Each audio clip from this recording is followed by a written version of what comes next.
de um 4-2-3-1.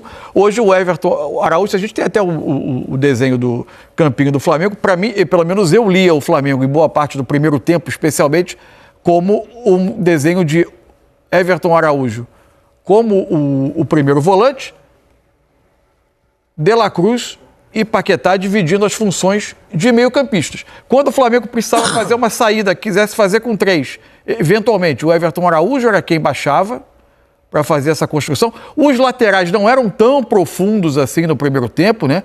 E o Flamengo chegava com esses 5 homens basicamente ao campo de ataque. Quando havia um movimento do Carrascal para dentro, você tinha mais o Emerson Royal aqui até do que o Ayrton Lucas.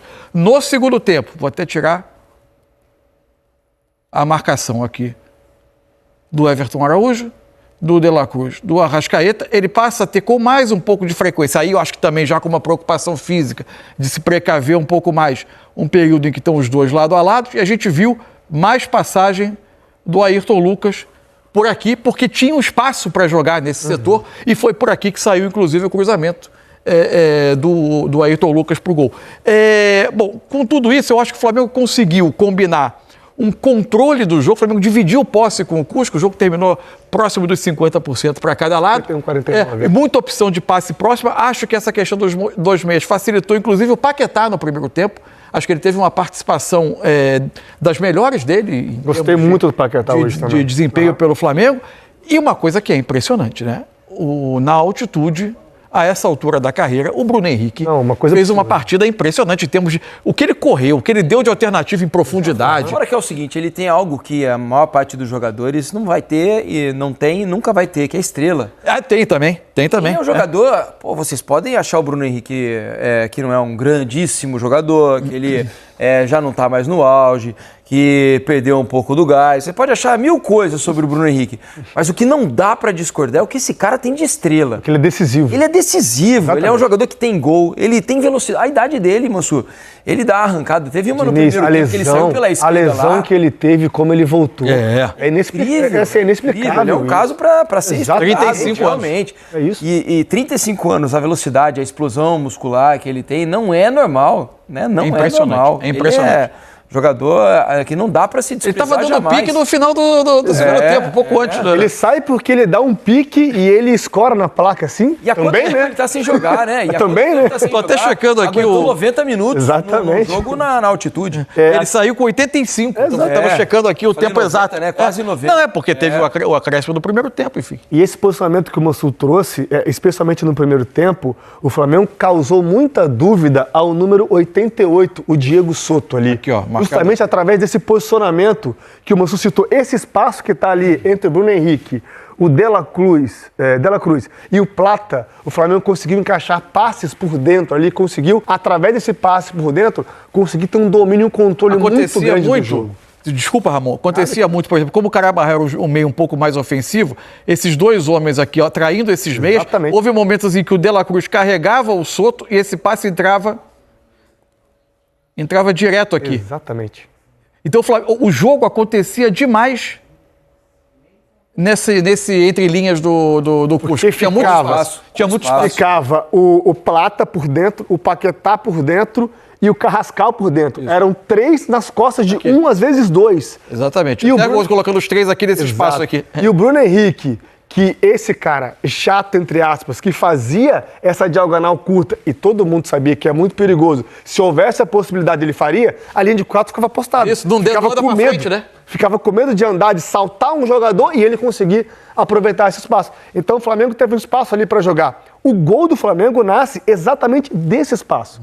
Uma falta cobrada rápida que entra nesse espaço entre o Diego Souto, ali pelo lado direito de defesa da intermediária do Cusco, e acelera no Ayrton, que faz um belíssimo cruzamento. Aliás, o cruzamento do Ayrton é muito bom, né? Muito bom. Ele chega bem na bola e cruza bem. E acho que há uma outra questão, né, de um jogador que é muito questionado, por boa parte da torcida do Flamengo, que eu gosto bastante. Acho que, de novo, ele entrou hoje, fez o primeiro jogo dele como titular, sob o comando do Leonardo Jardim, estava meio à margem do grupo, que era o Plata. Hoje iniciou um jogo, acho que era improvável, né? Não imaginava o Plata iniciando. Aliás, a escalação a gente pode conversar daqui a pouco. Acho que surpreendeu muita gente, né? O Plata começou e fez um bom jogo, né? Eu gostei da atuação do Plata. embora acho que deveria ter sido expulso. Então, aí tem duas discussões de arbitragem importantes no jogo, né? É porque ele dá um pisão na lateral esquerda, né, de defesa do Cusco, um pisão acima do tornozelo, o pé do jogador do Cusco, inclusive afunda no gramado, faz um buraco no gramado, né? O VAR olhou e achou que... Eu fiquei com a impressão que no gol anulado a linha foi mal traçada. Eu também fiquei. Agora, a definição de imagem é tão ruim. É o grande problema que a gente fala, é a comunicação, a forma como é comunicado. E a gente não costuma discordar disso aqui, né, Mansur? Porque a gente fala, é a tecnologia. É a tecnologia. Só que a sensação de que estava traçada no braço do jogador, no cotovelo do jogador do Cusco, foi muito grande. Mas, enfim... E para ser justo aqui, o Paulo César de Oliveira, na transmissão... Achou que não era expulsão. Achou que não era para expulsão o lance do Plata. Eu achei para expulsão. Eu também achei. E você, Ramon? Eu achei para expulsão também. Ele dá a possibilidade do árbitro interpretar. Só que o pisão dele é muito forte. A grama é um pouco mais alta, mais fofa, mas ele arranca o pedaço. E ele chega atrasado na jogada. Para mim também era Agora o Plata... Do jogador do Cusco... Acho que é o Colito, era 22, acho que era o Colito.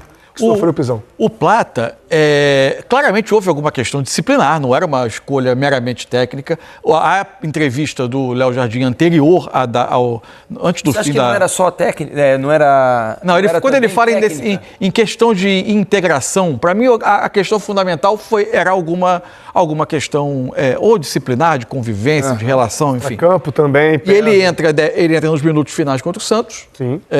E aparentemente ali ele estava sendo a chave do momento da reintegração dele. Porque ele tem algumas características que é difícil para o Flamengo prescindir o tempo todo. Porque o Flamengo não tem tantas alternativas de atacantes que saibam se mover mais pelo centro do ataque, que tem essa capacidade de atacar espaço por vezes e também de combinar por dentro, o Plata sabe jogar de costas, combinar.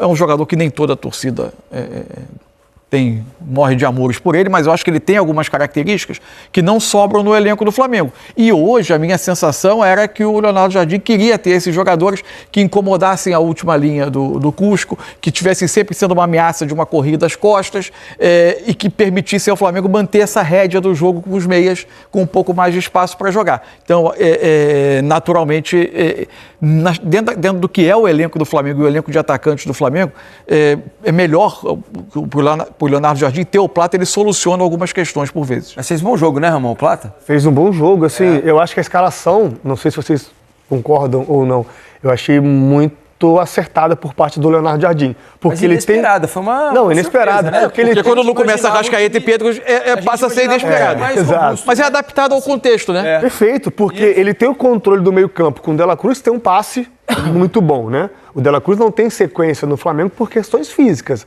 mas questões de qualidade, ele sobra. O Paquetá, controle, força e tem também entrega na marcação e entrega em finalização como finalizou. E tem no Everton Araújo um cara mais de contenção que vai pegar, que vai estar mais próximo da defesa. Até se posicionou muito no primeiro tempo, num 4-1-4-1. Eu acho que ele estava muito preocupado com os cruzamentos, né? Porque jogada aérea na altitude é um Deus nos acuda.